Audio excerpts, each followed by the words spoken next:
Hello, Internet.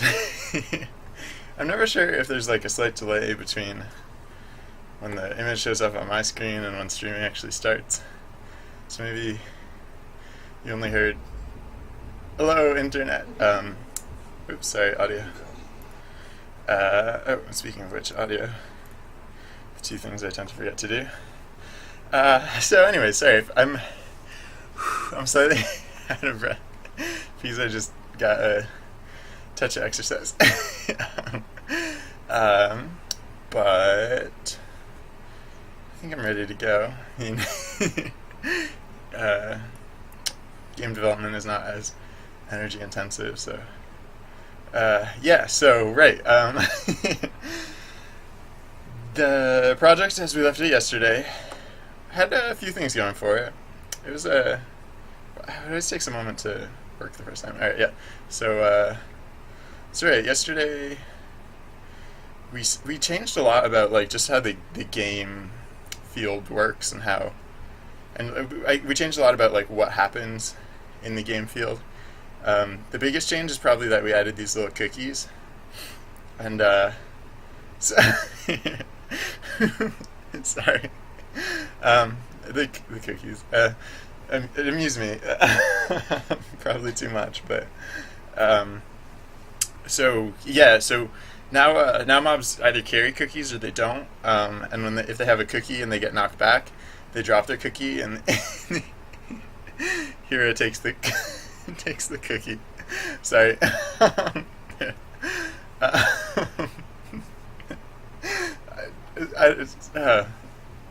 Just the words, saying them out loud. It's I can't without laughing. Sorry. So then the other things that you might notice that the green mobs are doing is that when they have when they have cookies. I should practice this offline. I should just like before I go to bed. I should just like say in my head, "Mobs carry cookies." Sorry. So when the mobs carrying the cookies flock towards the hero, once they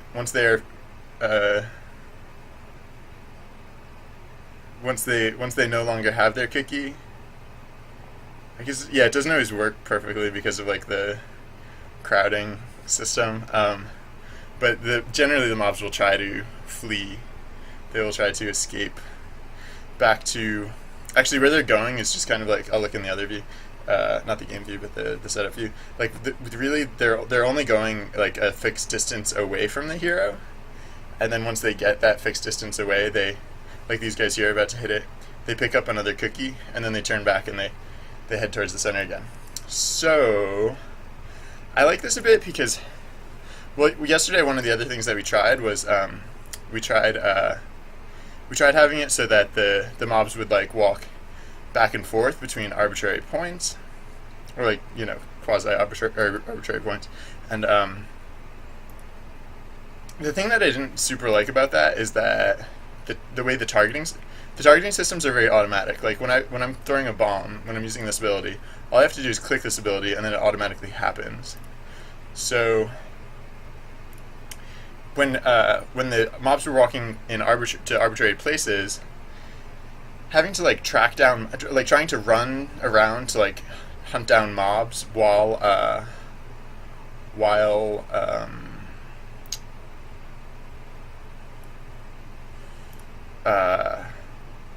relying on the automatic targeting system to pick your targets, I didn't care for that.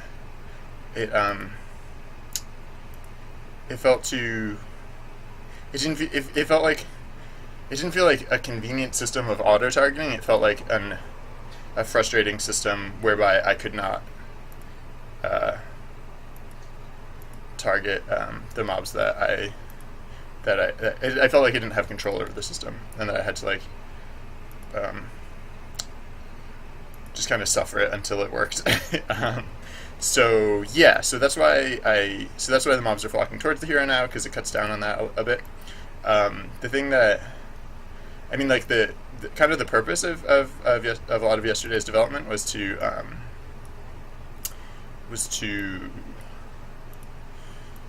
set up like what is the strategy of the game itself, not just like the game systems and simulation, but like what are you trying to accomplish? What are the risks and what are the rewards? And we actually haven't hit that. We haven't hit on that quite yet. So I think in the grand tradition of like tower defense games, there's probably going to be like a fixed number of like points or something. Like there's going to be like a so okay, like in a lot of tower defense games, if you let too many mobs through, that's your lose condition. You basically have to not let mobs reach the inner gate or whatever, however it's set up. And where was I going with that? Oh right, yeah. So I was thinking. Sorry. So I'm thinking of possibly having like a similar sort of condition. I think essentially like instead of the inner gate, like if the mobs are flocking towards you, then like their destination is essentially you. I think it might be that mobs will like come to you with their cookies, but if you don't collect their cookie fast enough, the cookie disappears. And I guess that is gonna. I guess I don't know. I guess that will be kind of the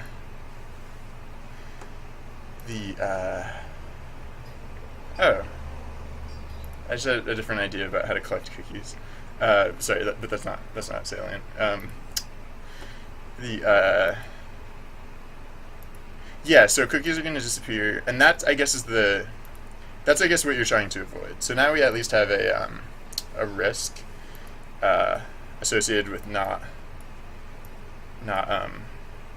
clearing the board fast enough. We still don't have stuff like a lose condition exactly, because like right now cookies just offer points.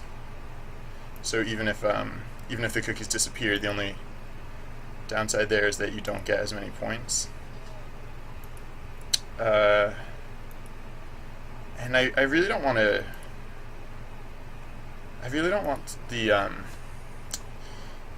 I don't want to add more feedback. Like I guess like we have this square down here in the corner that we're still not using yet, so it'll probably be that, if anything, that gets used to convey this information. But I don't want to go super complex. Like in one of my games, there are 2 numbers on screen, and that I think was okay for that game because that game was super basic in every other, or like there's so little else going on screen. Like everything else was very minimal. So I don't really want to do that for this game. I want to stay, because in this game the field itself is so busy. I want to stay a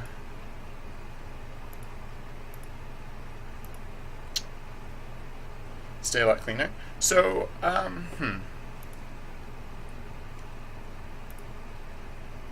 So I guess maybe you need cookies in order to continue playing. Maybe like you have maybe you have like a constantly decreasing timer, and the only way to increase the timer is to collect cookies. Maybe something like that. I don't know how necessarily I would convey the timer, but I mean, I guess I could use I call this the square in the corner, I call it HPMP for like hit points, mana points, kind of. Back when like I thought there was going to be a resource associated with the abilities. But I don't know, maybe it'll just be that timer instead. And I mean, in that way, like the timer would kind of be your hit points, as it were. I don't talk much about like what the metaphor of the game is for me personally, partly because I want to let people have their own interpretations, and I'm actually inclined to guess that most people's interpretation won't be akin to like what mine would be, but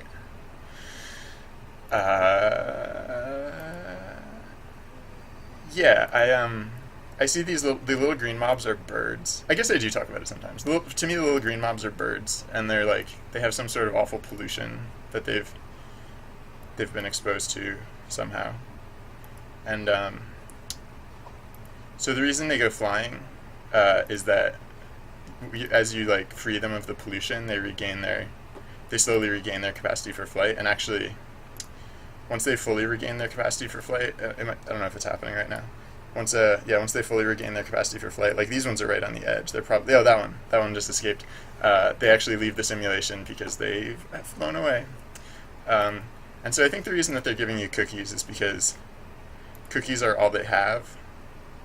Really, it's the only thing they have left, and so they're coming to you with the cookies because they need your help, and in exchange they offer you cookies. And apparently, like if what I was just talking about is the direction that we go, you apparently need their cookies too. So it's like a very mutually beneficial situation. So yeah. Now I don't want there to be a lose condition because I want all the birds to get saved, and I want you to be I want you to be free. So maybe that's the other end. Maybe there's maybe the other end of the game is that maybe like the quote unquote true end of the game is that there are a finite number of birds, and eventually you can literally rescue all of them. Although that'd be from like the gameplay side, that might be a little bit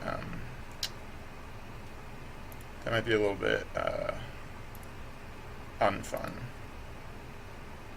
Possibly. It might feel like artificially limiting. Oh yeah, the other thing that I was thinking is that I'll probably do waves in the form of a fixed number of cookies. I think there will be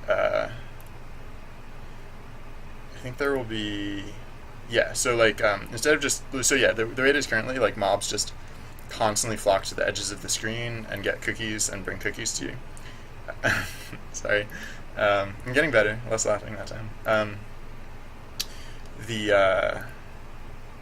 Yeah, so I think in order to have like discrete waves, there will be like a fixed number of cookies. There's not going to be a fixed number of mobs per wave. Oh. Is that? I don't know if that's necessarily going to work great with the timing system, just because if the round starts to drag, like when there's only one cookie left, and you have to hunt down that cookie, there's not going to be a lot of time to do that. So, so that's interesting.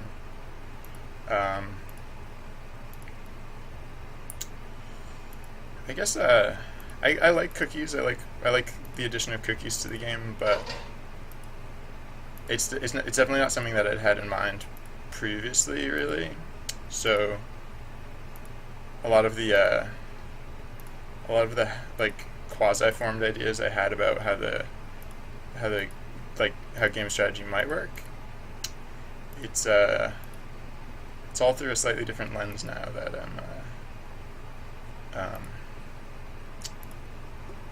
now that I actually have these cookies to work with. So what then? What? Oh yeah. So I think there are a few things that. Oh, actually, yeah. No, the other thing I didn't really talk about is I want to change like the UI system also, because for one thing, I don't know how discoverable it'll be that these are draggable. Also, on mobile, I just don't generally like excessive amounts of dragging, so I want to add in a second way to activate them, whereby you click on them once, and that will like highlight them, and then you can click on their destination, and that will send it to their destination. Incidentally, or relatedly, actually, I also kind of want to do the same thing with powers. Maybe I kind of want, instead of having the bombs activate I don't know. Maybe I've changed enough so that like you can just have the bombs activate automatically. But what are we getting chuggy? Why are we getting chuggy?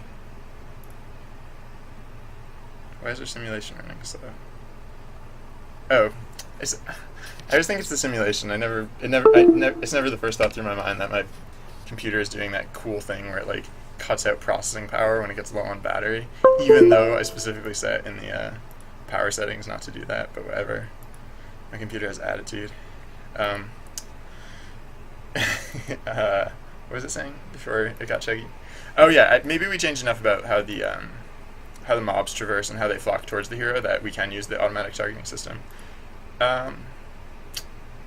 So I guess we don't have to make that change immediately because we're not really. Trisox! Hey, welcome back. How's your health today? Hope you got some good rest.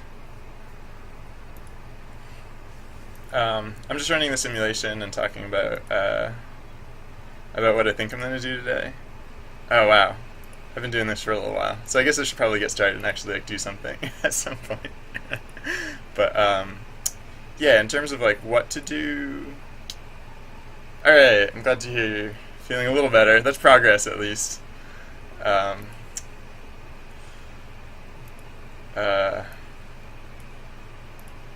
Man, yeah, I spent like a good 20 minutes or so probably talking about what to do, and now I'm trying to remember what I just talked about for 20 minutes.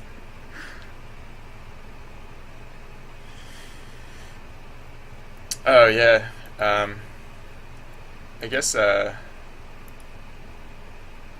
yeah, it's great when it's encouraging when you get that feeling that you actually are recovering, but then there's the actual recovery itself, which sounds like it's a bit grueling in this case. Man, we were just looking at oh yeah, I was talking about how now you collect cookies from mobs, and so we were just doing that pretty much. Just yeah, right. So I guess like my first idea of like of how to add risk or some so many cookies. Yeah, I don't know. I just like gobbling up the cookies a little bit. So I really want that. I really want to keep that. It wasn't necessarily the reason that I added them in the first place, but I don't know. I think it's the reason that I'll keep them around. And so then I was just thinking about how to change the game strategy to accommodate that. And I think I don't know. I guess like I don't know if it's going to be quite the right idea, but my first idea was that basically like you have a timer that slowly drains, and you can recharge it by eating cookies. So yeah, that might be the first thing that I actually start adding to the game today. Although I just have this slightly lingering feeling that I need game strategy is starting to be a little bit like PoW 3 at this point, where like I'm trying to avoid actually implementing it until I have like that killer idea. But I don't know. I can't procrastinate on both of them indefinitely, so I'm gonna have to implement one of them at some point. And I guess kind of because it continues from what I was working on yesterday, it'll probably be like the game strategy. Because yeah, like right now you can collect cookies, but there's no particular end. There's no particular apart from the sheer joy of cookies. There's not really another point to doing so. There's no real motivating factor besides their inherent deliciousness. So I'm always like loath to add that to my games. I think I secretly just want to design toys and not games because I tend to I tend to get content before I even reach that point. I don't know why, but it looks like Dash is missing targets. I think I've taken a lot out of fixed update now that the mobs have like a much more simplified routine and they don't have to worry about like targeting and like any particular like complex like AI quote unquote. So I might just get a little more liberal with making sure the powers work right. Actually, yeah, that was one of the other things I had been thinking about is right now the powers like are they're only entirely sufficient in how they pick targets. I was thinking of adding in like beefing up the way the targets are chosen. I guess this would kind of be an alternative to adding in like user controlled targeting. I was going to so one of the things I did right at the end of the day yesterday is that now the hero with his auto attacks, like when he just like picks targets out of the crowd and just like pops at them, he now he and the hero and all of the allies now aim for mobs with cookies before they aim for mobs without cookies. So yeah, kind of along those lines, I was thinking of doing like the same things for powers. I was basically like right now the bomb just picks random targets, but out of all available targets. But like I could hypothetically I could have it choose a target. I could then calculate how many cookies you get from that particular target, and then maybe do that like several times, and then go with whichever target had like the highest cookie yield. Maybe for Dash it's a little weirder because like Dash is actually like the targets are actually calculated as the dash continues. Hypothetically, if a mob wanders into the path of the dash, like it could get picked up in the dash, whereas it might not have been in range initially. So yeah, with Dash it would be, Dash is definitely not hitting all of its marks. I'm just gonna beef that up slightly before I forget. Wow, I had it at 0.6. I guess it's not that bad to go for like 0.4 or something. I don't know. It could even be 0. We don't really need to. I don't think it's super vital that we like stomp on that. I want to get. I want to get the I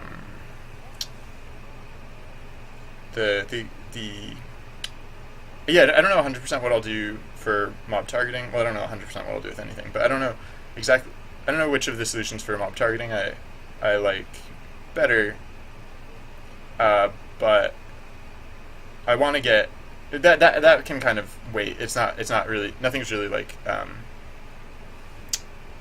pending on that specific change or potential change. So I do want to get in the game strategy and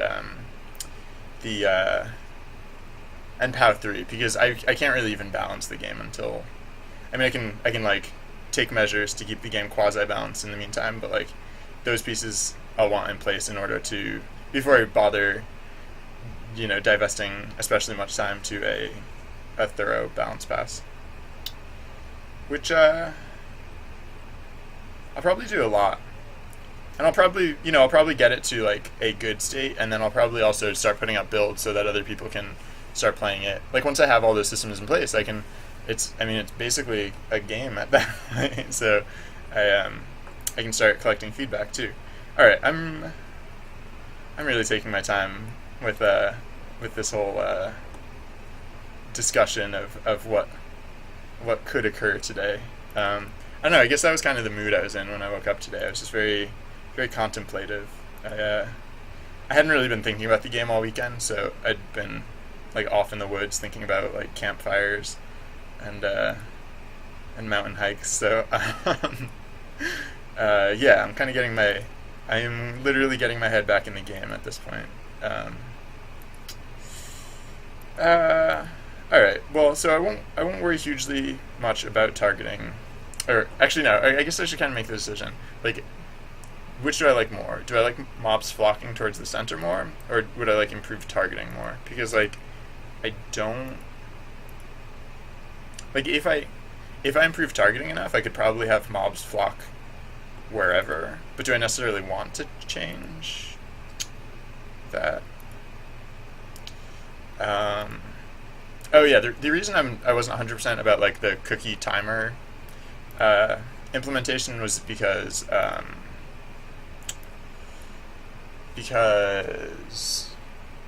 if there because I wanted to do like a fixed number of cookies per wave, and if there are a fixed number of cookies per wave when you once you've almost cleared the wave, you and you're like racing for those last few cookies. I mean, maybe I can just balance the timer around that aspect of the challenge, but you're essentially at the like towards the end of a wave, your cookie intake is going to be reduced, and so it'd be a lot easier to run out of time at that point. But maybe that's fine. Maybe we can do both. Maybe we can have the game work like that and just balance around it. I mean, at this point, because I've been talking for so long about like the impending balance pass. I'm a little reticent to like add challenges to that balance, but I mean, I also have like I've given myself so many knobs and dials to like tune and tweak. Maybe this will just be maybe I'll just like put aside an entire month at like tweaking those dials, just trying to get them in place. Because I think apart from that like concern, I think I'm feeling pretty good about the rest of it. Like the addition of the cookies, as we're seeing now, I haven't been as like idly amused by the simulation since last week when we put in all the powers and we're spamming powers nonstop. Even though we're not even really spamming powers right now, I don't know. I kind of like what this arrangement of the game board and the mob protocols and like the cookie collection. I think I just kind of like what it's done to the second by second participation in the game. Like I don't think it's engaged. I don't think I mean, like I've been saying all morning or early afternoon. I don't think the game is 100% engaging in like an overarching conceptual like game sort of way, but I think like in the I think it has like I think it has moments, I guess, and so yeah, let's string those moments together into something challenging as well as fun, or challenging and fun as well as amusing, I guess I should say. All right, so enough of that. I also get so amused by the buttons I don't actually use power-ups. Maybe I should. I mean, the power-ups don't actually, or the modifiers at the top of the screen, the buttons don't pop in especially fast. They only pop in, but I still just let them stack up.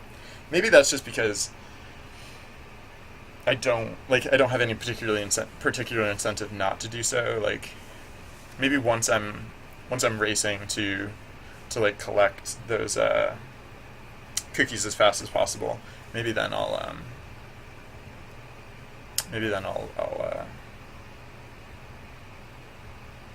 I'll feel that compulsion or that inclination. One thing that it just occurred to me is that like because previously I didn't want to like I didn't want the player to have to spend a bunch of time chasing mobs around. I made a lot of the knocking instead of like, I mean, I call it knockback, but I was making a lot of the abilities that quote unquote knock back the abilities that knock mobs into the air, is making them vertical so that the mobs wouldn't go flying too far off in any direction. But it occurs to me with this setup, like it's actually highly advantageous if you can encourage the mob along their path. Like if you kick the mob outwards, like out towards like the boundary, out around the outside of the map, it's going to get there a lot faster than if it had just waddled back on its own, because the mobs move really slow. They move really slow. So, yeah. Right. So what was I talking about? Yeah. So when I changed the, the where I'd previously been emphasizing like upward uh, knockback, I might change it to outward knockback. But I probably, if I do that, I want to make sure that mobs don't go flying too far. Because hypothetically, if you could knock them outwards, like to an extreme degree, you can knock them so far out that it would take them longer to get back to you than it would have to take for them to have waddled from you to the outer ring and then back to you again. So yeah, I'll probably want to artificially I don't think I want it because it could happen in front of the camera, so I don't think I want it to actually look like the mobs like slam against a wall or anything. But I'll probably if I do that, I'll probably want to start bending their trajectories so that once if they're nearing that barrier, they start to not travel as far outwards, and then once they get towards that barrier, they basically at that part just start falling downwards, or yeah, they basically just resume their descent, their ascent and or descent, their descent and or ascent, not in that order, but without translating laterally. So yeah, I guess cookie timer. Ooh, yeah. So all right. So I really don't know how I want to convey this exactly because I'm using this square to represent the hero. So for one thing, I should probably make the square the same color as the hero. Maybe. Or maybe I could even use this gradient to really reinforce, because the color of the hero is also the color of the cookies, which I guess also makes sense. In that if the cookies are the hero's life force, or if it's the what they need to ward off the timer. Just occurred to me that I kind of use the same timer thing, not the same timer thing, but I kind of use a timer thing in Grav. So maybe I should go for hit points. I don't know how that works though. Yeah. I'm just gonna run the simulation again. I think. Oh, and then I'm gonna put the button spawn period up. Oh, yeah, pots still don't do anything.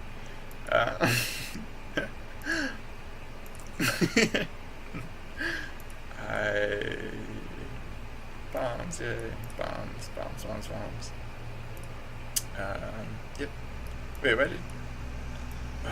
Are we getting more cool stuff where bombs aren't working quite right? Are bombs just missing targets? Oh, I haven't set up bombs to prioritize cookie targets yet. So that's an easy thing that I could do. Oh gosh, I swear bombs are missing targets again. I swear it. Maybe I should be more precise about how I'm zeroing out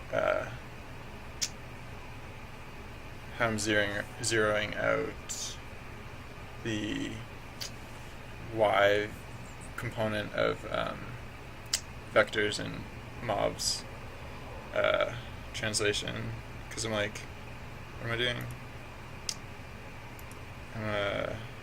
Oh right, yeah, I'm doing that. So what if instead I just did the same thing I usually do? I thought that would be cute. And it kind of was, I guess, but it might not be perfectly cute. Just cute-ish. Sorry. Vector 3. Okay, so yeah. D offset x 0. D offset z.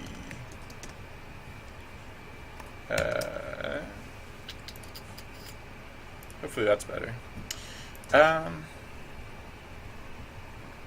So yeah, if I if I don't do the timer, I think I need to improve targeting at least because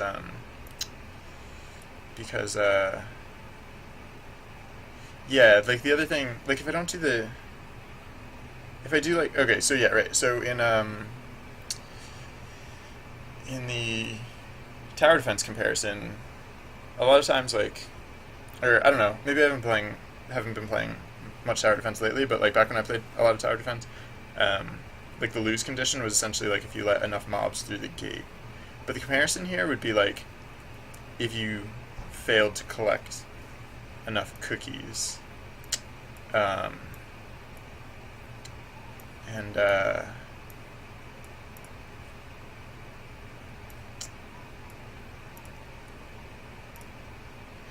so I don't know how to represent like that you're missing a cookie because my like hypothetically, I guess you kind of want like the you kind of want the sorry, I'm getting distracted as I'm as I'm talking about this. Yeah, you kind of want like the okay. So like let's say this mob approaches with a cookie, and he just well, of course I hit him first. But okay, so a mob approaches with a cookie, and he just hangs out within like the inner radius for whatever is the delay. Let's say 10 seconds. So the mob is standing there with the cookie for 10 seconds, and then if you fail to collect the cookie within 10 seconds, then you've missed that cookie.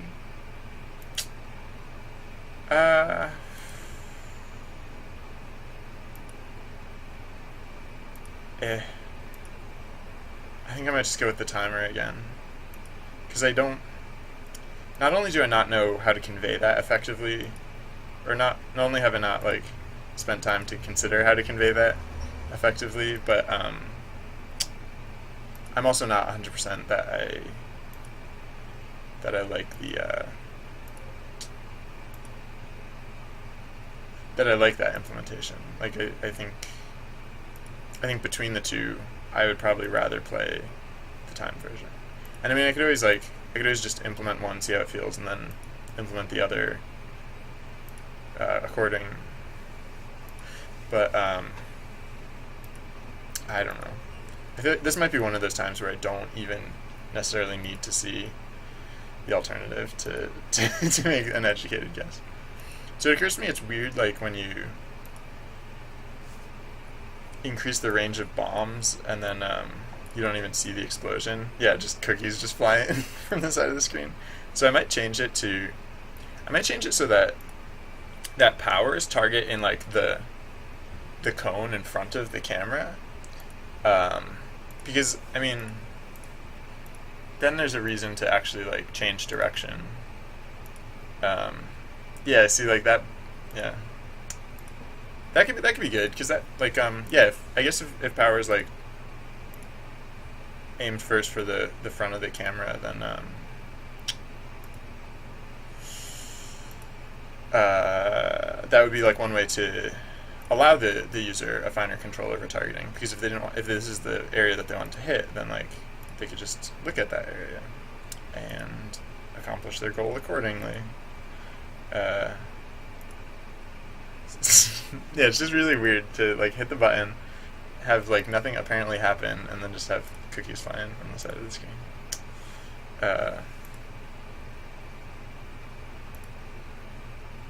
Yeah, I was worried range might be underpowered somewhat, but range now that cookies are in the game, range is like ridiculously powerful. Like I'm fairly certainly gonna have to dial that way back.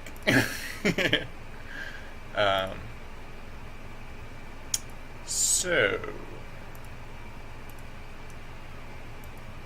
I wonder if there's a way I could get rid of the score at the top of the screen. I want to go just like Grab. Like if I really wanted to borrow a page from that book, I could put the timer bar underneath the score meter.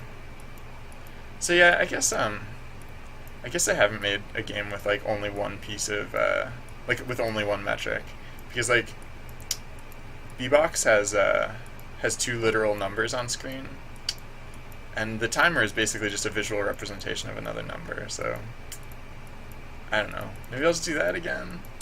I was trying to have these three projects kind of like show a bit of difference. Like I didn't want them to like ape each other really.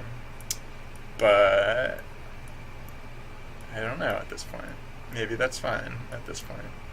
Maybe I should just get rid of the number altogether, because this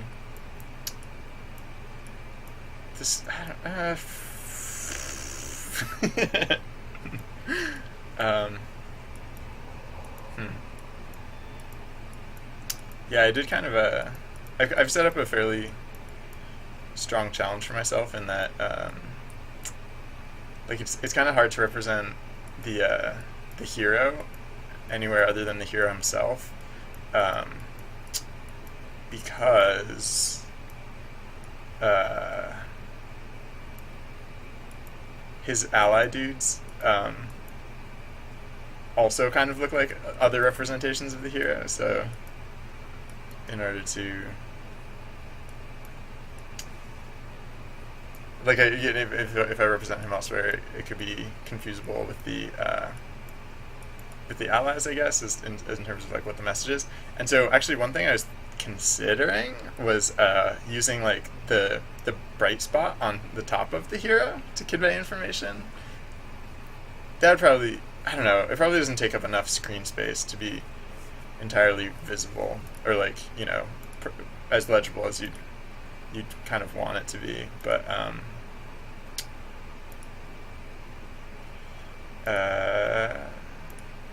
yeah, I don't know. Yeah, that's actually probably not. Like I kind of want that to be a good solution, but I don't think it will be, considering how like busy the screen gets, like when mobs are like flying all over the place. And I do like it when mobs fly all over the place. So yeah, I guess the last thing I did yesterday before oh.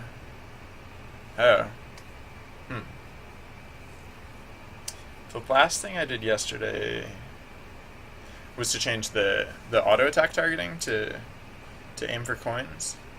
So maybe I'll stay in like a similar vein, and then the next thing I can do is to make the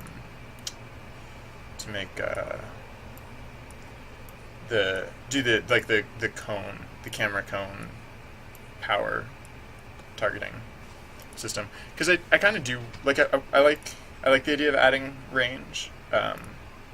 Like, I don't know, that was kind of cool, but I just prefer it to happen in the front arc of the camera. And actually, before I forget, I'm gonna make range scale a lot less fast. So instead of 2, like 1, I think is probably good. 1 might even be too high. Maybe starting at 5 is gonna be too high as well.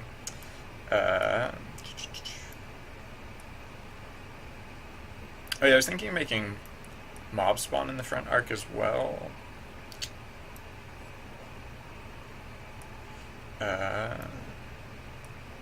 Otherwise you end up with like a blank screen for a little while. Fun fact, the entire game map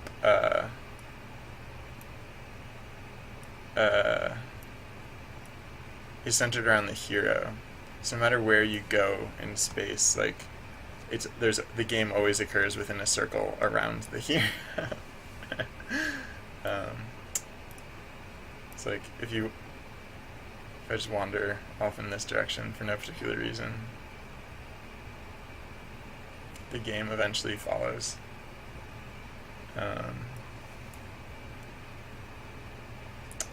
Man, maybe I'm not actually going to even do anything today. Maybe I'm just going to maybe I'm just going to sit in the simulation and hem and haw all day. That could happen. Could definitely happen.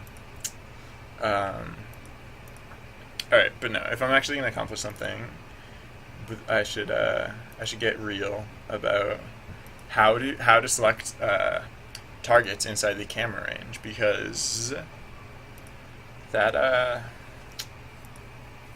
the grid system that I'm using and the scanning system that I'm using doesn't necessarily make perfect sense. Like it's not the perfect setup for implementing something like this. It's great for what it has been doing. Um, so yeah, how do I mean, I guess well, yeah, one thing I'd been doing, hmm actually, no, I guess this is an okay setup. um I guess like the trick now is to to to what to to change like the I guess I could just use quadrants, maybe. Like maybe that's, if I just use like, hmm yeah, no, I don't know. I guess I could uh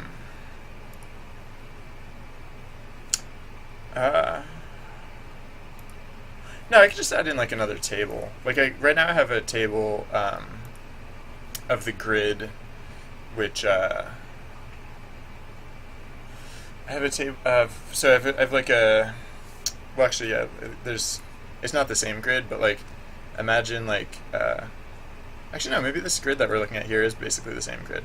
I basically have like a table for like scanning outwards. Like that's how scans are performed. Well, they either are performed outwards and inwards, and just so that they don't. I mean, they have to like start. You have to start scanning somewhere, and so just to avoid accidentally always scanning into the same quadrant first, there's like variability there. But instead of just having that variability, I can instead have like a separate table, and I could check the like the angle of the, like the relative angle of every given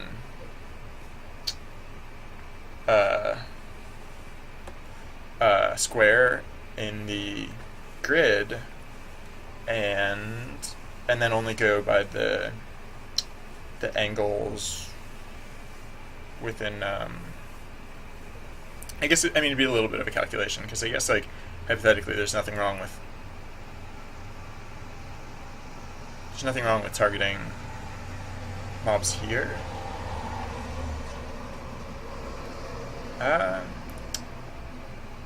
Yeah, I think we kind of want to always target mobs here, because some people might not figure out how to rotate the camera, and that could be a pretty halting factor for someone who did not understand how to rotate the camera.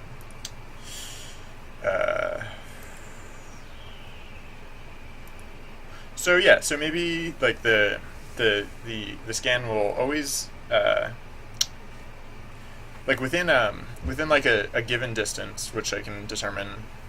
I don't know. I'm guessing it's probably like within 4 units distance. Then like any angle's fine. But then like beyond 4 units of distance, we'll want to make sure that the angle is like within camera range, maybe.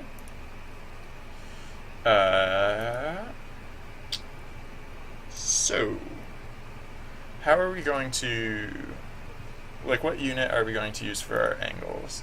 In order to determine our angles, we'll want to use the forward vector from like the camera, basically. And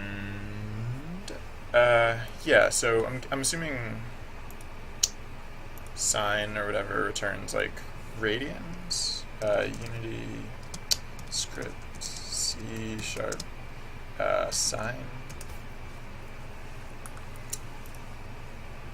Yeah, so it returns radians. So yeah, so let's calculate our pre-calculate our the radians for our grid.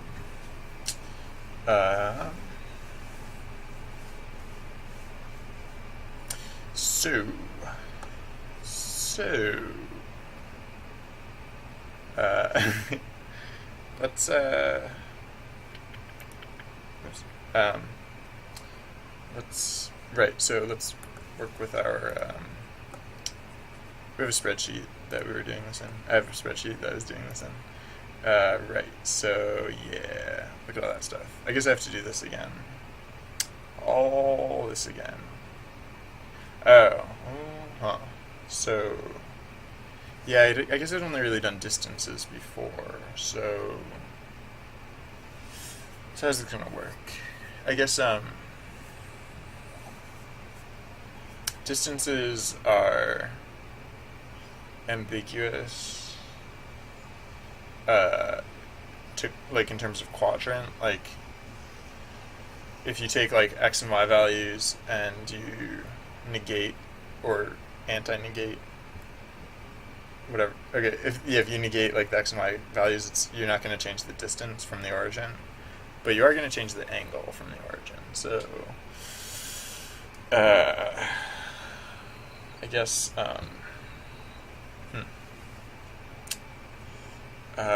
maybe I just need two tables then.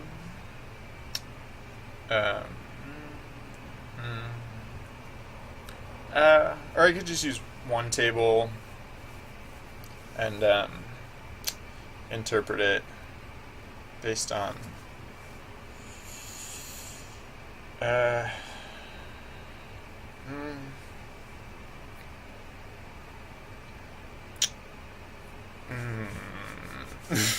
sorry. I could just use one table and, like, reinterpret the result based on, like, what quadrant it's in. But at that point, like, maybe it's about the same to just, like, calculate it on the fly.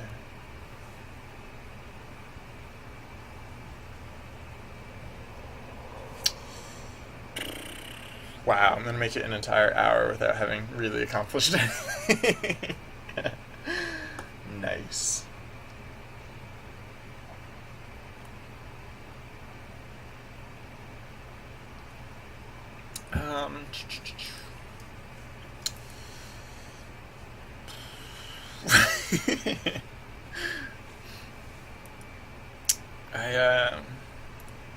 I don't know. For some reason, I thought I was like feeling it today. For some reason, I thought, like, today's the day we can get it all done. But I don't know. Let's see. So, are we even changing the targeting system at this point? I mean, I could do the simple change that, like, what I did to the like I did to the auto attack system, and just make sure where, like, at least the central target is carrying a cookie.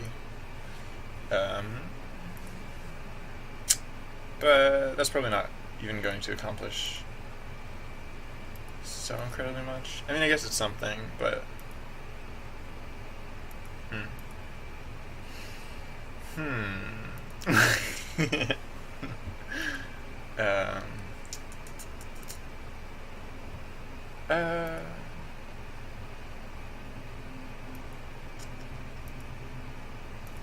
so yeah. Wait, no. I think the way I have actually set up the scan to begin with, like,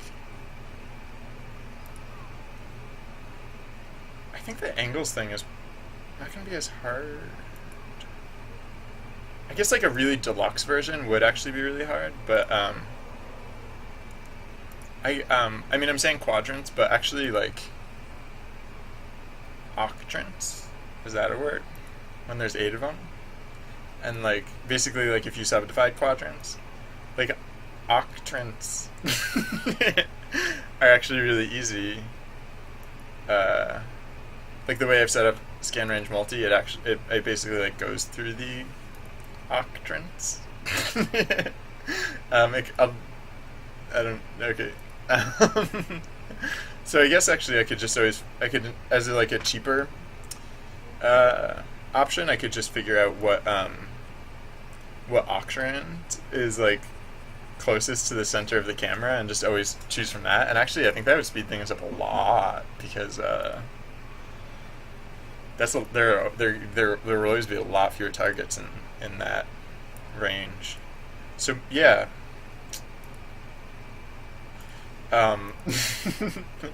So maybe like when you exceed like a certain range,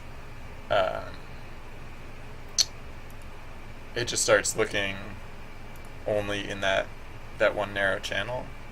Or like maybe I could even do like 3 octrins.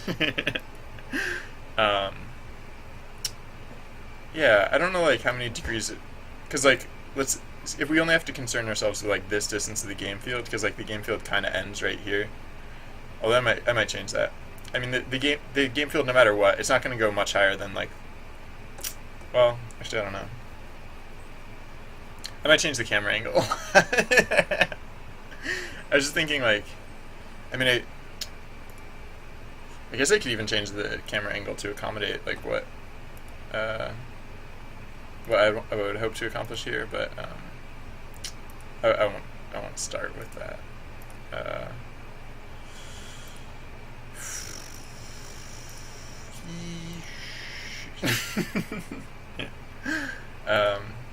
So yeah, the cookie thing might be slightly more challenging for the bomb to change for bombs, just because of how bomb target selection works. Maybe it'd be fine. No, it'd be weird. Gosh. We did it! We went an entire hour without actually really accomplishing anything. So I guess I could just... So I guess we could, I could just check out... I have like I'm keeping a list of, things that I'm pretty sure I'll want to do at some point, so that if I ever get bored, I can just like whittle through that list. I don't even remember what's on it right now. Let's take a look. It is this one here. So what sort of things did I write down? Extend scan table. I don't know if I want to do that because range is like really powerful right now. So multi-dash extended range scanning. I don't think we actually have to do that one either because of how we changed the game map. I don't think it's super feasible to dash off into space. Actually, that one might still be legit. And that one's not too hard either, so I could do that easily. Sack a mob if no room for ally? I guess so. And I guess that'll be pertinent, hypothetically, at some point. Or not. It might not be. That only becomes relevant if you ever have more than 10 allies, and you might just never have more than 10 allies. Widen UI slot drop downs, yeah. That one's real. Smarter pathing around home. We cut home altogether, so I did kind of want to do smarter collision pathing. Actually, so that I'll just change what that one means. So smarter pathing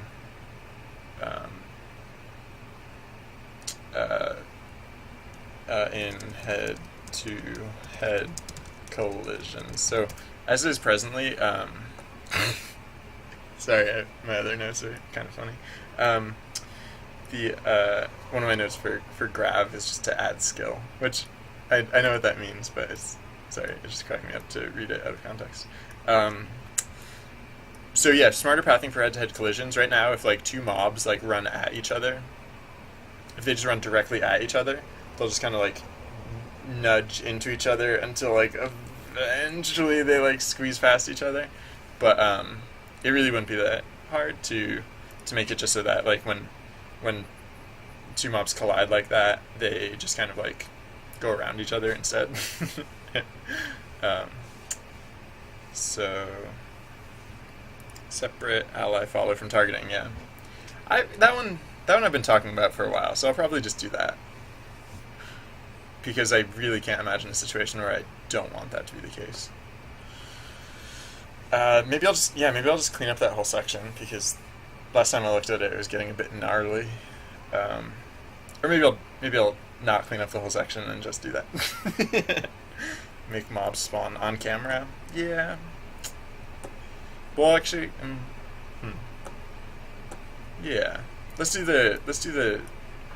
separate ally from targeting, just because it's a pet peeve, I guess. So, it's something super important to me. All right, so yeah, targeting.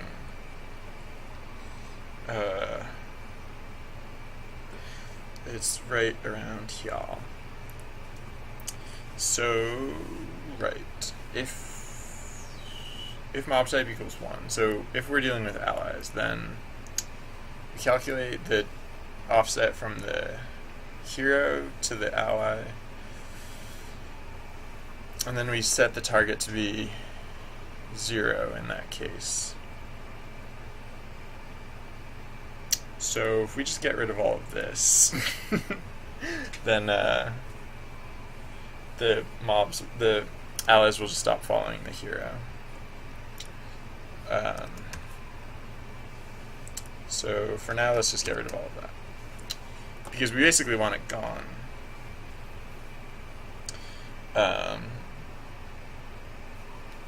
And we want to do something different with regards to following the hero. So I think it's more confused. I think there's like more remnants of it. Oh, right, because now here we have this stuff, which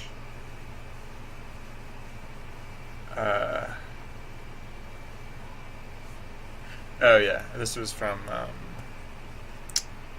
back when mobs could target, which I'm pretty sure we don't have to care about anymore. So yeah, now that I cut this part out, allies can't actually target 0. So this we can get rid of eventually, but I'm just going to leave it there for now in case something goes terribly awry.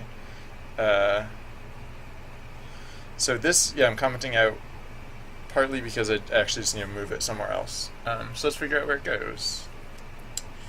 I mean, I guess we might want to calculate it up front and just have it on hand for later.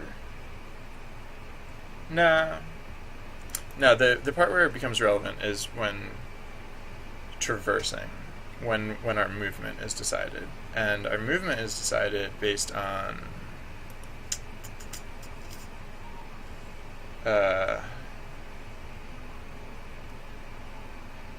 here, right? Sort of. Well, that's part of it.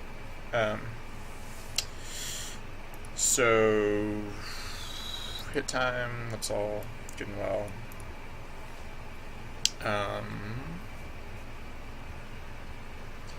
So if mob type I is less than 2 and offset magnitude is less than the range of the mob, then it moves towards the target. So this is, yeah, this is... Oh, no, that's when the attack occurs. Right, because if it's in range. Okay. Yeah, so...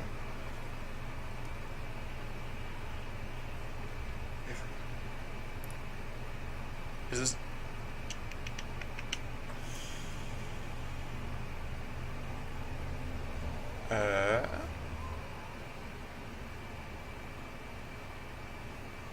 This is just for the hero.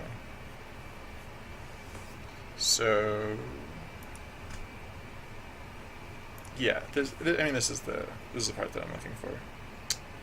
Offset and offset normalized. What did we say offset was? Offset was from the mob to its target. Yeah. So we'll still want to do that for allies following the hero. The only difference really is that isn't what gets used for this. So if I equals 0 and seek mode less than 2, or I not equals 0.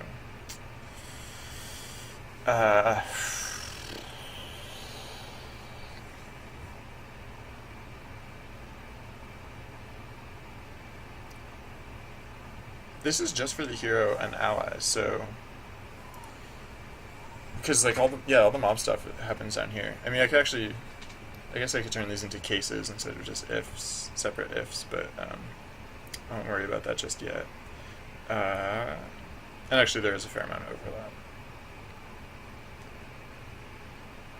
which I guess. Well, I won't worry about that just yet. Okay, so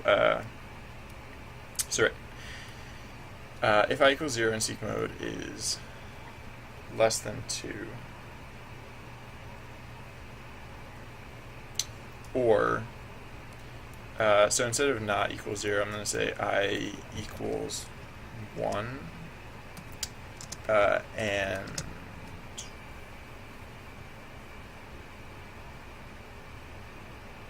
nah, okay.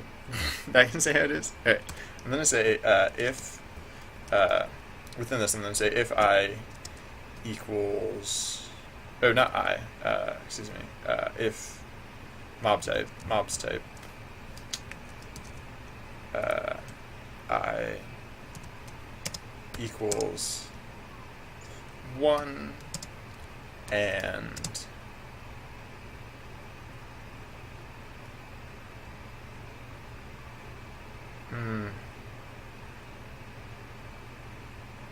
yeah. Alright. This isn't as beautiful as I would have hoped, but whatever. So if mob type I equals 1. I guess it's not much worse than it was before. No, I mean, yeah, the only extent to which it's kind of worse than before is if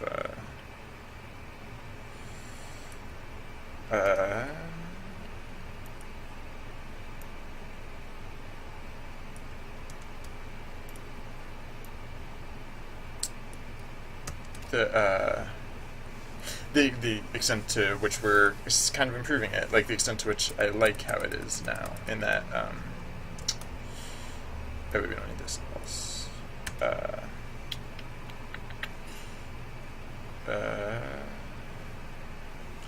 Yeah, so like we're adding a little bit of cost, but we're adding it to do the thing that we said, or I said that we wanted to add cost for. So yeah, okay.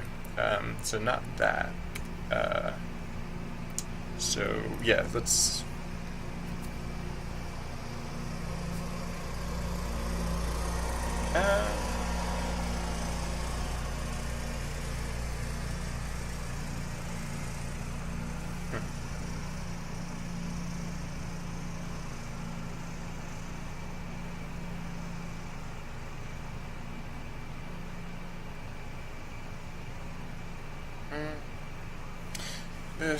Alright, it's slightly.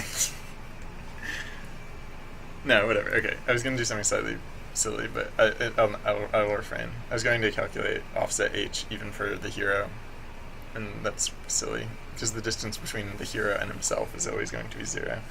It was going to make the if statement slightly neater, but whatever. So, else. This has to be an else, I guess. And then, so this is only for the hero now, which is great. Sure, fine. But then we'll have something similar for,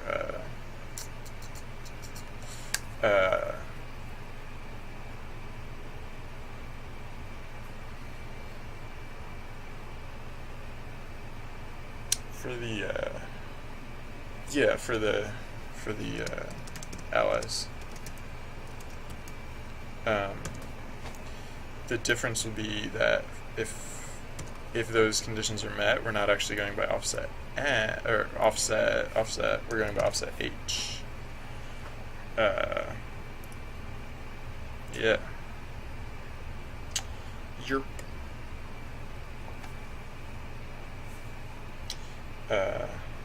Is that legit? This seems legit, maybe. Um, so yeah, let's save that and see if it works now, I guess. I think that might have been everything. We'll use our cheat to spawn a bunch of allies.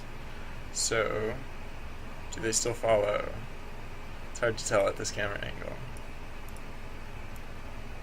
Do they follow? Are they following? Maybe? It looks like they're trying to follow. Oh. Yeah, I forgot there was like a little bit more nuance to how the follow system worked. Right, and that's why I used targeting. Alright, so yeah. We kind of did something, because now they will target and follow at the same time, but we haven't finished the whole thing, because they're not supposed to only follow if they're out of a specific range. They're supposed to, when they fall out of a specific range, they're supposed to follow until they get back in range. So, I guess I could just keep track of. Oops. I guess I could just keep track of allies separately from like all the mobs, but yeah, I don't know. Oh.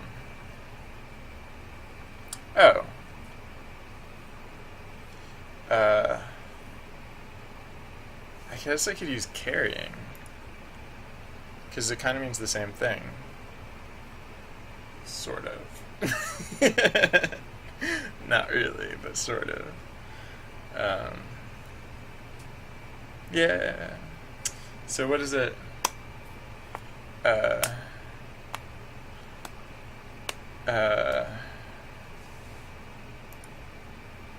Alright, so it's not going to be called mobs carrying anymore. It's going to be named mobs follow. Following. Mobs following. Mobs follow. Mobs follow. Yeah, because carrying, it was a little redundant actually to mobs cookies even, but or mobs cookie, but I was using it anyways, and now I have slightly more reason to be using it, because now it also use that to. All right, so right, this is a little bit different, because what do we do differently here? We say if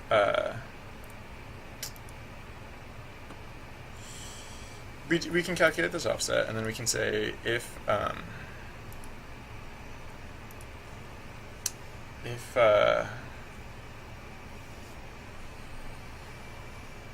yeah, so that's the condition wherein we start following, so that's right. So then for here we say mobs follow I equals true, and then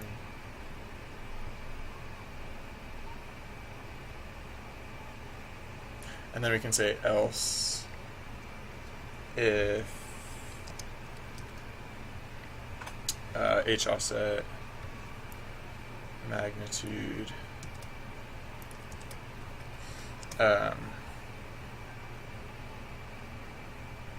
is less than I think I said mob's perception. What did I use to stop targeting? Oh.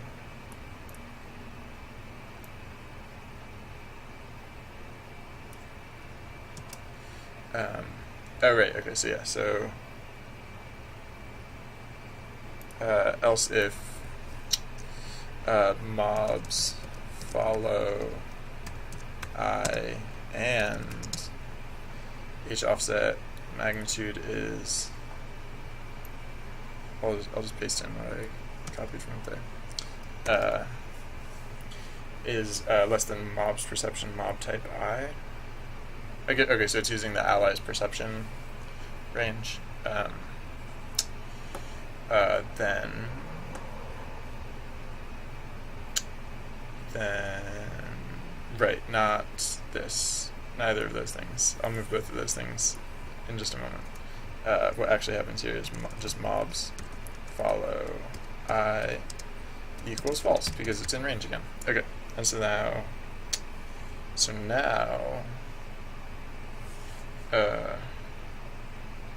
alright, well yeah, we can kind of crunch these back together again, so that's kind of good. So instead of making this an else, let's say if mobs,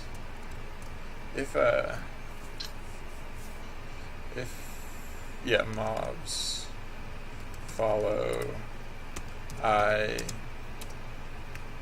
then we'll do not that. This is what we do if else.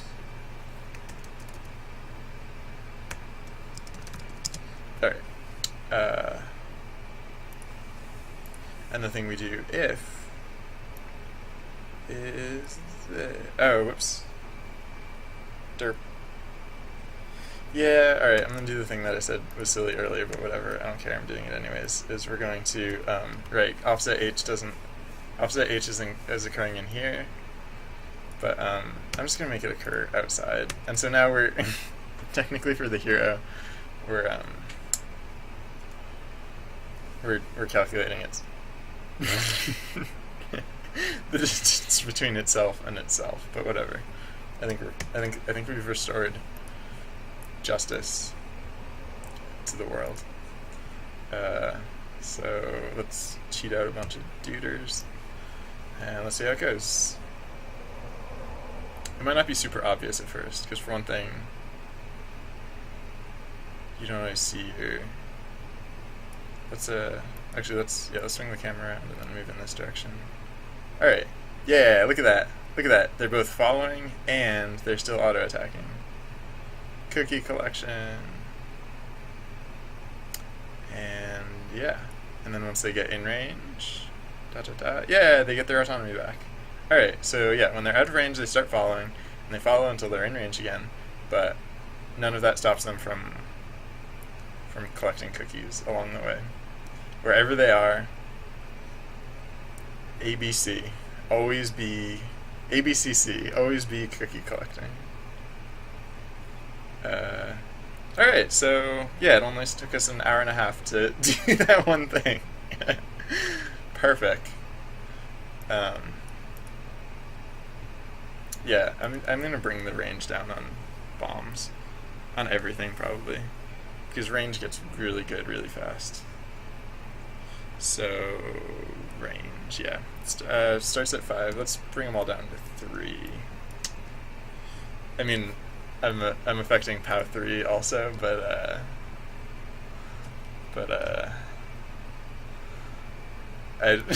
that number still doesn't mean anything. Yeah. So bombs, still effective. Wow. Does range? I brought range way down. Is it now that I just keep bombing my auto attack targets? Is that why they go flying? Or by decreasing the range, did I dramatically increase the efficacy of the bomb? That actually would make sense, because one of the things I was seeing before is that, like, if I increased the range of bomb dramatically without increasing its power, it would barely do anything. So maybe that's cool. Maybe I like that, actually.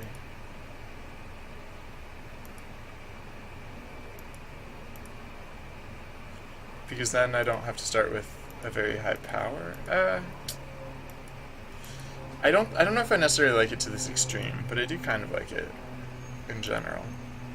Because I feel like power got a bit underpowered. Oh, I could just take out power as a modifier. Wow. As I was saying, I wanted to take out one of the modifiers. And maybe power is it. Maybe I could just get rid of power now. And just have it like, you know, just like what it is, what it does.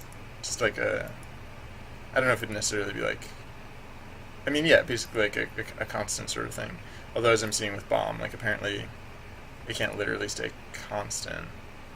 Like there'd probably have to be something to scale it, because like bombs are that effective at 3, but like here I'm gonna crank the range of bombs like way high to like 30. No, I can't do 30. How high can I go? I think 16 is the highest I can go. I'll do 15 because I don't know if I can even do 16. When I hit bomb, everything should pop into the air, but like barely at all. Yeah, look at that. They technically popped into the air, but like basically not at all. So that's funny. I hadn't really thought about that aspect of how the. Oh yeah, because like the bigger the range, the further underground the the further underground. Sorry. The further underground the center of the explosion is located. So I guess I hadn't really been thinking about it, but that also affects the degree to which the impact actually like launches the units. So alright, I don't know why I'm still doing that, just because I like cookies, I guess.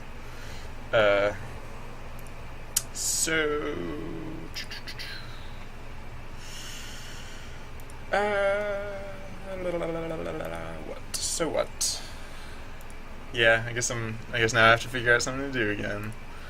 Now that I'm now that I did that one thing. So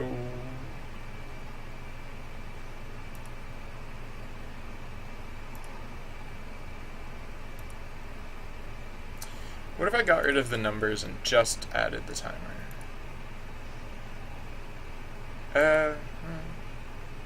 Nah. I don't know. One of the things about Grav is that people don't understand the timer. So, like, I probably shouldn't be thinking of it as a potential solution, considering people don't even like it for the one project that it's already in.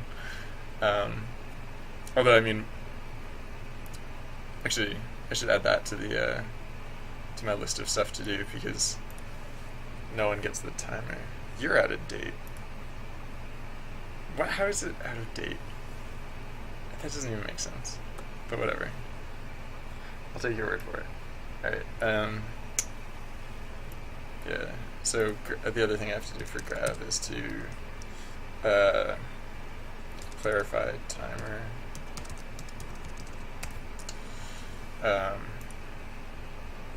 That one I'm probably not going to use right now.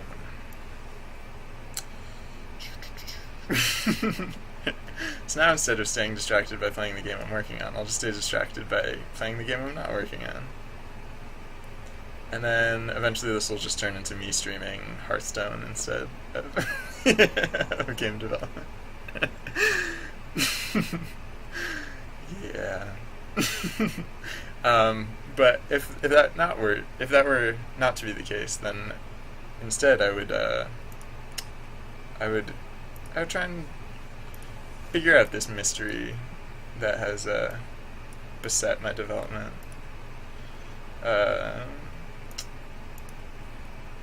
I don't know. Why, yeah. Why, why do we want these cookies?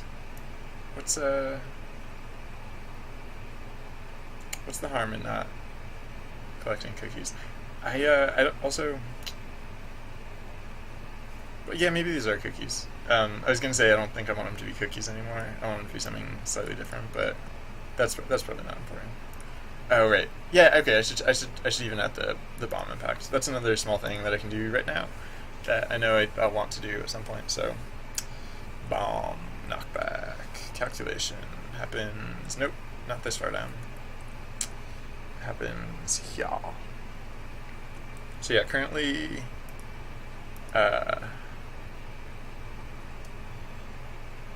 knockback is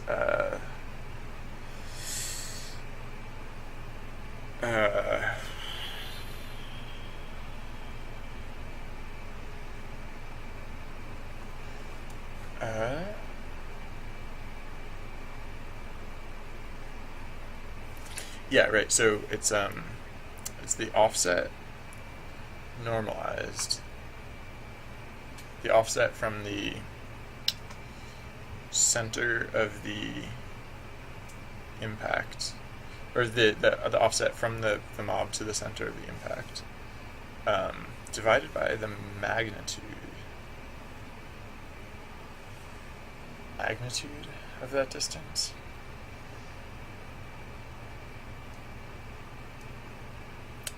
Times power strength. So maybe I just not divide it by the magnitude.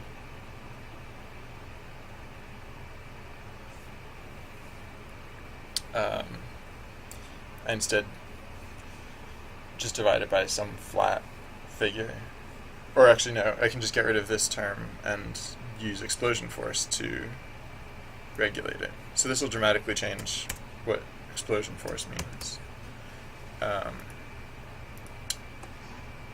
So this actually should be a much even larger explosion once I make this change. Come on, come on, come on, come on, give us bombs. Bombs, bombs, bombs. Alright, that actually didn't change too dramatically. But I think we probably should see roughly the same height even when we crank the range up to 15 again. Yeah! Alright. So right, now they're exploding consistently. That's good. Now we just bring down explosion force and ship it. Right, so how big do I want this? Not nearly that big. Not nearly. So yeah, explosion force. Let's say explosion force. What is it currently? It's 0.35. So let's say 0.06 maybe. Let's see how big that is. That's too small. So 0.12 maybe. That's still too small. Alright, I guess we don't have to go dramatically though. So like maybe 0.2. That could be good. So that's explosion force of 0.2. Might still be a bit high. I'm gonna go with like 1.8 because this is only our starting explosion force. Like this is only the starting force for bombs. It'll scale up as we add like power to it. If power stays as a modifier, we might be cutting power.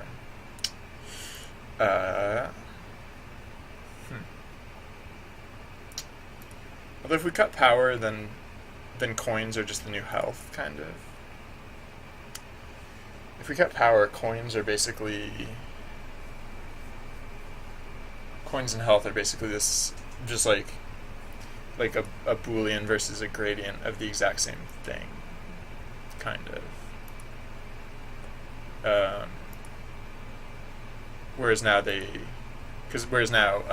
strength affects health, but it does not affect like any amount of strength is sufficient to knock a cookie out of a mob's hand, but in order to affect a mob's health, you actually need more strength. Like strength actually has an impact there. So yeah. So I guess I could do the mob pathing thing just to make it, but like that, I don't think, like, I really don't think that will have like a significant effect anymore. Like it was important before because of that other thing that I had going on, but now it's like pretty literally ineffective. Or like, I mean, I don't know. I don't think it's important.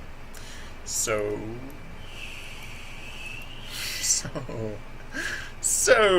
I guess I could do. I do know that I want bigger drop targets for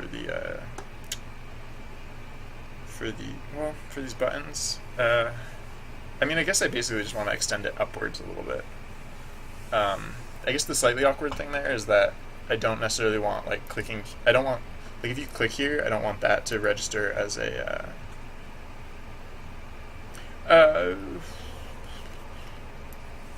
maybe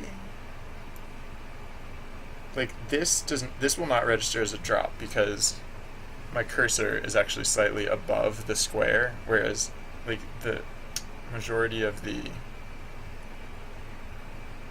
the majority of the shape itself is actually on the square, but it doesn't. So maybe I should just go by the center of the shape rather than the cursor. Like that also won't work. Yeah. So I could go by. I could go by what? I could go by just the center of the shape. That might help. But like, I don't know. What about this? Like this could actually register as dropping it in this slot, whereas it looks like we're actually trying to drop it there. So I don't know, if you catch an edge, like it might become unclear where you're trying to drop it. Like if I drag that here, maybe we'll average the two. We can just average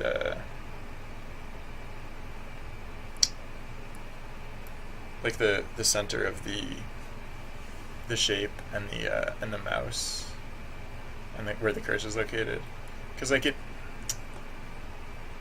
maybe we should just move this. Maybe we should just move this to the top of the screen and stretch it out, and then it becomes the timer. But it is a little weird here.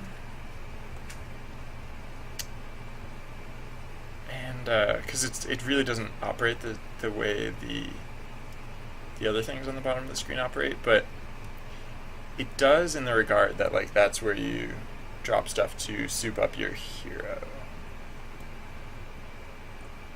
So I think one thing that I'd mentioned as like a possibility is like you don't actually add modifiers to your hero.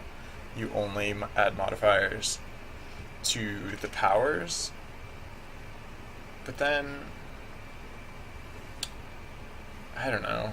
I like modifying the hero. It used to be the other way around. It used to be that you only modified the hero. So yeah. I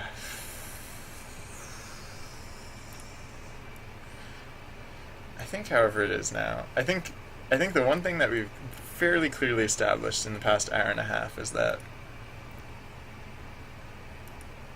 this game is not literally finished. Oh, I could just do icon work today now, but I still want to come up with Power 3 before I start doing icon work.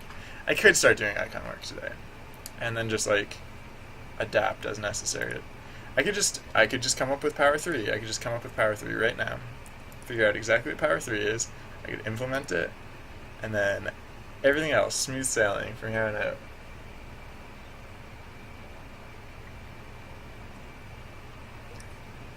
Power 3, what are you?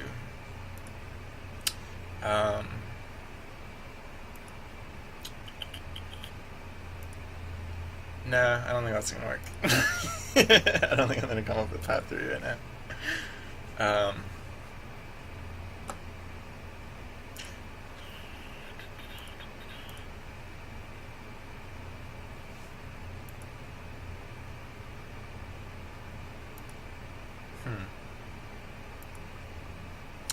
Yeah, I could stop.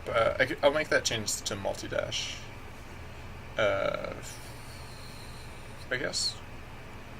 The change I want to make to multi-dash is that, like, in the off chance that you have, like, tons of multi-dash, but you just dashed a bunch and you've scooped up all of your targets, and there are no more targets in the area,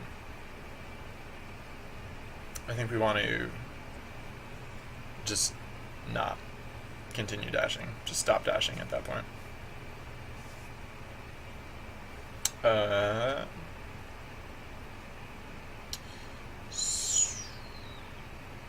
think I have to fix up how scanning works, because I think if you try and scan outside of the range of the table that I've set up, you get I'm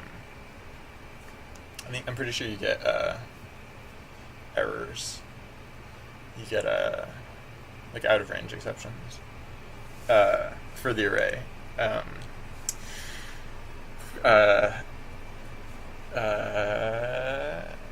which if I so like I wanted to set it up so that like let's say you have 5 charges of multi-dash, but you scoop up all your targets in the first two dashes.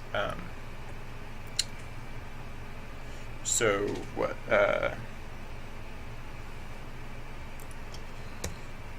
Yeah, you dash twice, and then you have all of your targets right there. You don't really have to continue dashing because currently you would just dash like off into space, which is a little weird and not desirable. So so instead, I think we'll just call it a day. Just you'll oh well so okay so right I was gonna say if you have 3 left, then we'll look not just in the range of a single dash, but we'll look in like the total range. So like 3 additional dashes at a range of 3 each, you would look in a range of 9 for a potential target, and then you dash that entire distance. And then if there was literally nothing in any of that range, then you would you just stop dashing. So yeah, let's do that. Or like we might even not need the extended range check. Like it might just be sufficient to stop dashing once you have no legal target. I don't know. We might actually. Oh, now that I think about it, because dashing doesn't use scan range multi for the initial selection. It just uses scan range. We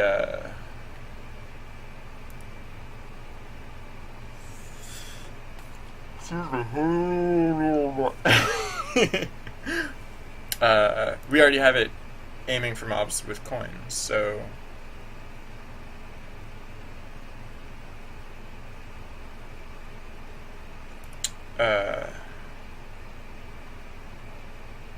yeah, that's good. Although I guess I was gonna say oh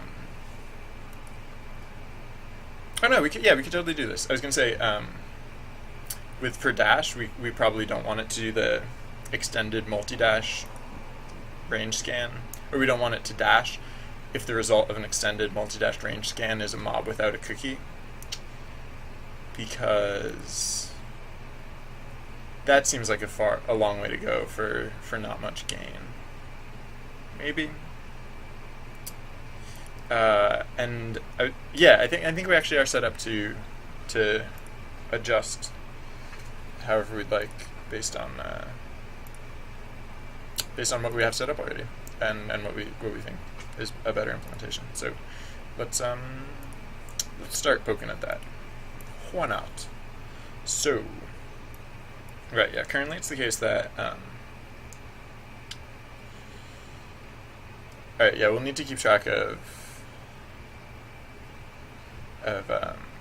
whether we caught a mob in our current dashing. So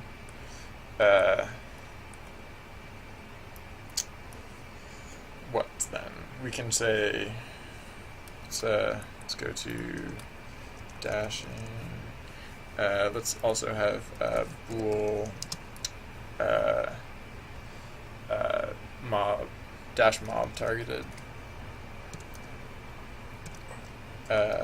TGT D targeted equals false.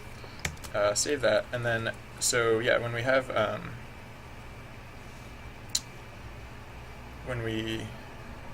where is this? Power processing is way down. Yeah. So, but actually no, we don't want to do it at power processing. We want to do it at dash processing. Yeah. So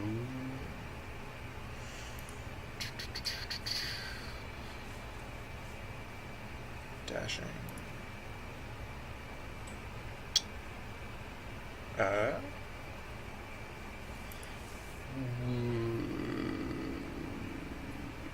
Oh right, yeah, okay, that's not.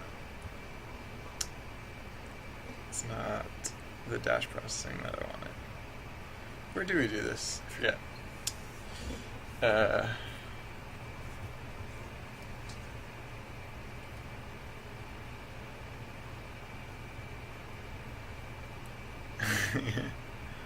Dashing affects a lot of things, so I guess I can just look for scan range, because there aren't too many of those. Oops. No, it's not that one. True. So it's this one. Yeah, alright, here it is. Yeah, alright, so yeah, in the case that we scan range,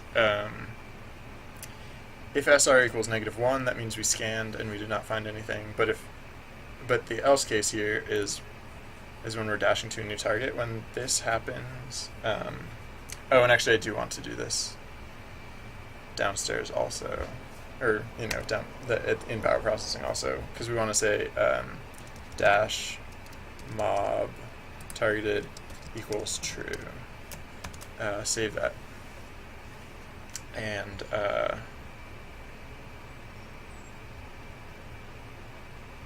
right, yeah, I said we want to do it down in power processing also. It's too far. Still too far. So yeah, so right, so yeah, same deal. Dash mob targeted equals true. All right, so now if we've targeted a mob at any point in the dash, we know that.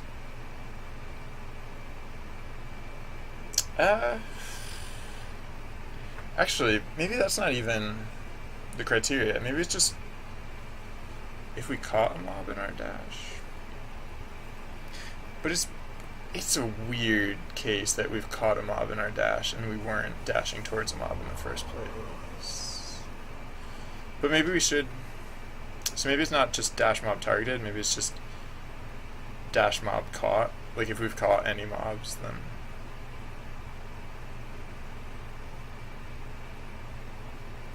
yeah. So okay, so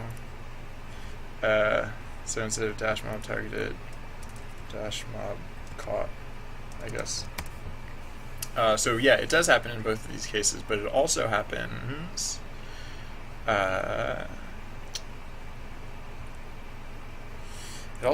if we're dashing and we just pick something up along the way. It'd be really hard for it to happen down here. It'd probably be impossible for it to happen down here. So I probably don't have to add it down here.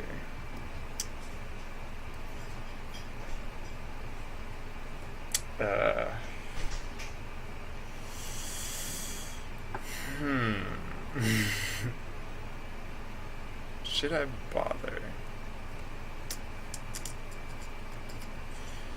Is there any situation?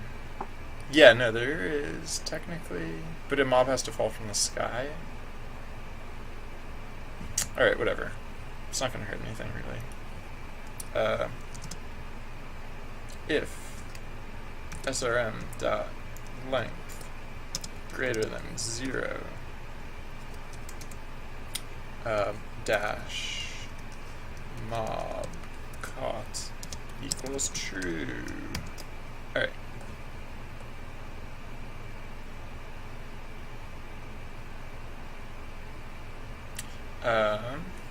So right, now we know, no, not quite yet. We're on our way to knowing if we've hit our criteria. Yeah, where's the, yeah, right, because the other thing we want to do is, oh yeah, we also want to, actually it's further up. So yeah, we also want to say the same thing here. If SRM.length is greater than 0,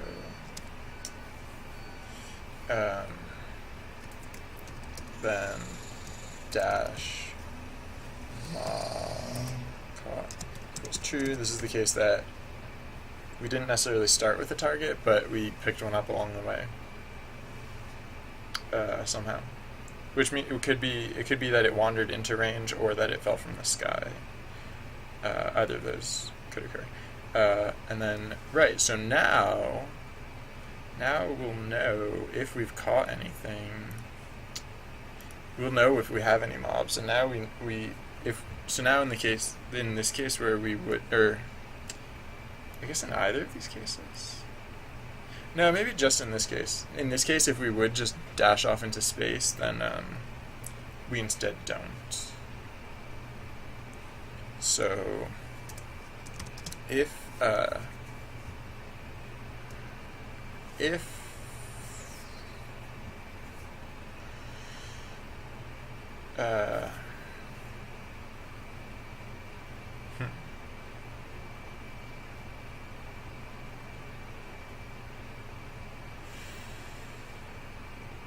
oh, right. Well, no, I mean, I know what I'm doing here. I was just thinking ahead. If dash mob caught, then something else, this, which we used to do. So if we still haven't caught anything, then just continue to dash forwards, because for some reason I think this case is extremely unlikely anymore, because of the changes that we've made to the game, but it could still occur, hypothetically. Who knows, maybe when Power 3 gets implemented, this case will become a lot more common. It could happen. So, yeah, so, right, the thing that we have to do now is we have to, so if this,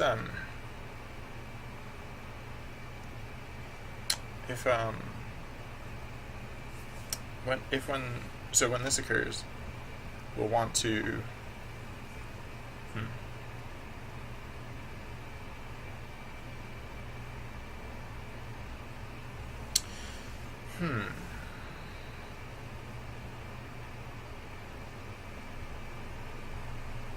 I guess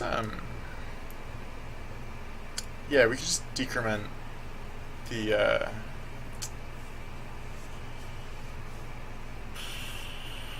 basically we want to set the charges to 0, but the way we have it set up, that doesn't flow super cleanly. So I guess we should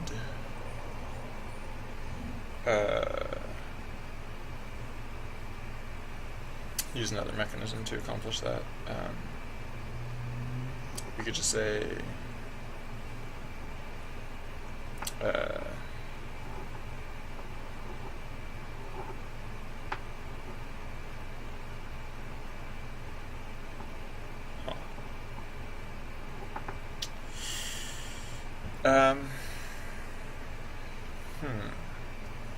instead of making this an else, we could say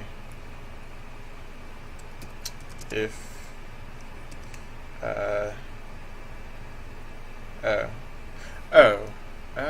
no. Huh.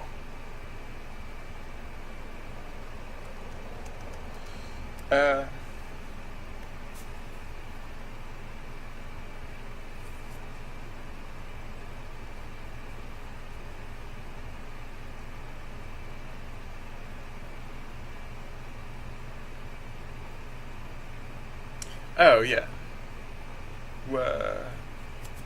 No.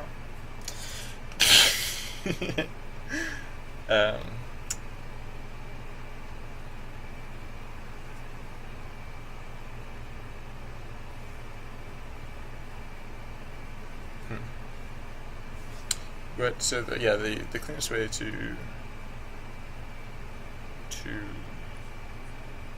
accomplish this would be what?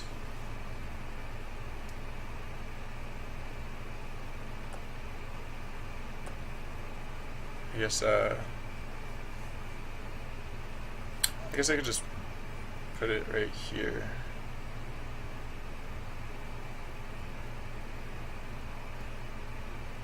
I could like put the same thing, put this, because this else case basically goes right here as well. So I guess I could just do that.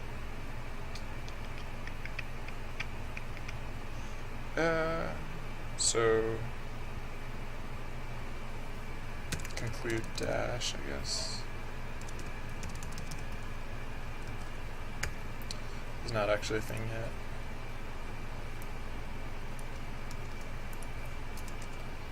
Conclude dash. Yeah. So then to conclude dash, let's do this as we would.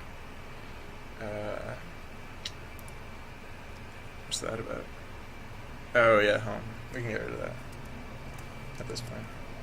Oh, whoops. Void conclude dash. Since we're doing the same thing in both places, we'll just do it once here and reference this in both places. So yeah, the other things that we'll want to do with conclude dash though now is that we want dash charge to equal 0 in case it didn't already, and we'll want mobs or dash mob caught to equal false again. So it's ready for next time. Yeah. Did we just ruin everything, or does it still work? I'm now inclined to wonder. Oh wait, let's put the button spawn back down again.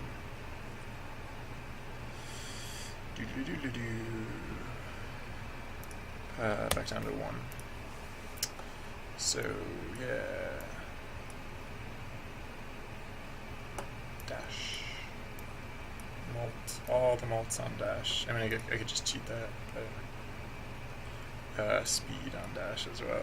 Speed, all the malts and all the speeds.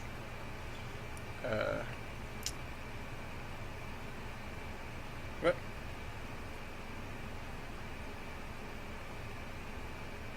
That looked like a... Alright, well that one looked okay. But it looked like I used dash once and it halted prematurely, despite the fact that it had valid targets in range. I think I could have sworn I saw that happen. Yeah, let's reduce the speed so that we can test this more effectively. So you have a cooldown of 2 now.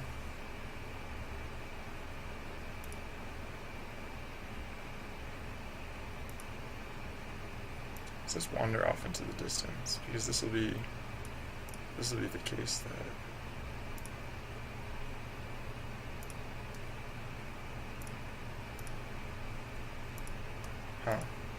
well, it's when you're off in the distance, it's kind of hard to keep a frame of reference as to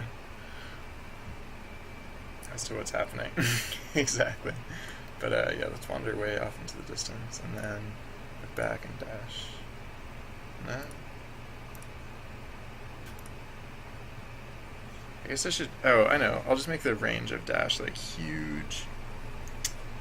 So instead of range of 3, it'll have like a range of 15.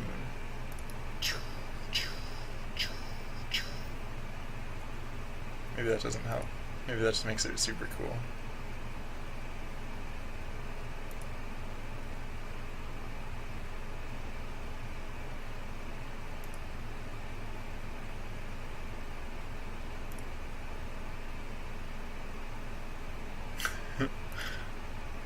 Alright, yeah, I'll just crank the mob spawn period like sky high so that this becomes easier to test.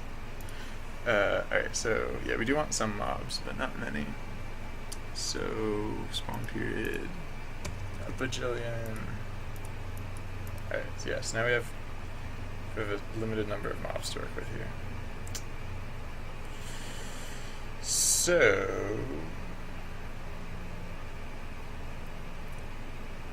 oh yeah, let's crank the multiplicity of dash super high. Yeah, just keep running. Keep on running. So the multiplicity of dash will be like, I don't know, like 20, I think. I don't think there's really an upper limit on what that one can do. And yeah, let's increase the range to, I don't know, like 15 again. So this should do stuff. This should do noticeably much stuff once we have it as an ability. Alright, I think that must have worked probably, because if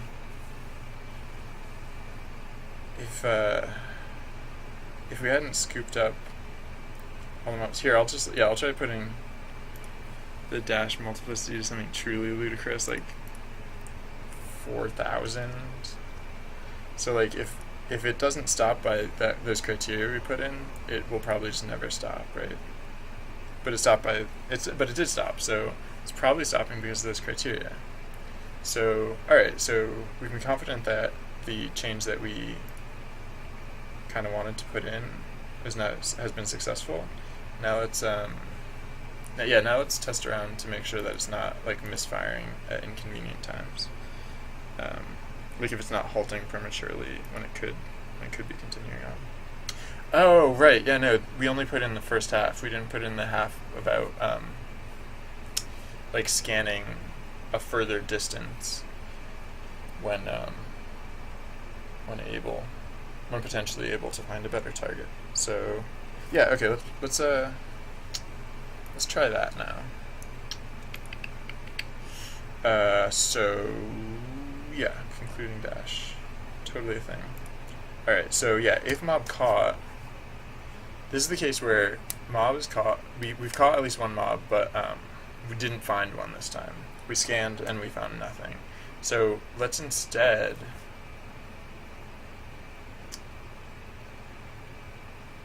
scan range doesn't take a distance. It uses the mobs. Oh yeah, it just uses baked in distances. So let's change that. Let's make it use a distance. So can I just go to declaration? Oh, cool. Alright. That's helpful.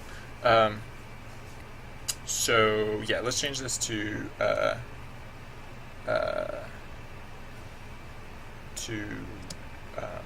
float orange, and so yeah, so we can use range instead of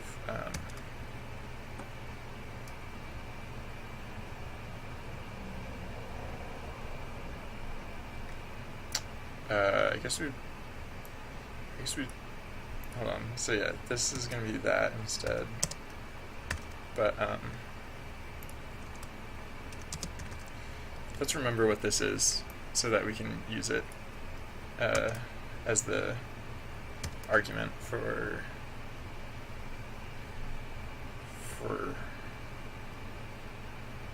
oh yeah, for like what we're gonna pass in, I guess.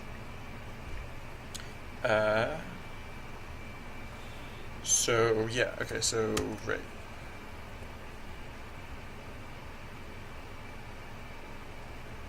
Now let's look for scan range. Yeah, because now we want this, except instead of mi, it's actually just I. Yep. Oh, and comma. And then there's one other case other than this one. Well, I guess in this case we just want it to be. I actually don't know what we want it to be. I think we want it to be 0 or something. I don't know. I'll look that up in a minute. But then, this one. Yeah, this one's also okay. Probably gonna be like 0 or something. I don't know. We'll figure out what that one is in a minute. Those are the two cases that we're using scan range for dashing, rather than just for general target selection. So for those, so when dashing is true, yeah, those distances get slammed to 0 anyways. So I guess I don't even need to do that anymore, because I can just, yeah, they'll just be 0 because I told them to be 0. Seems fine. Get rid of these.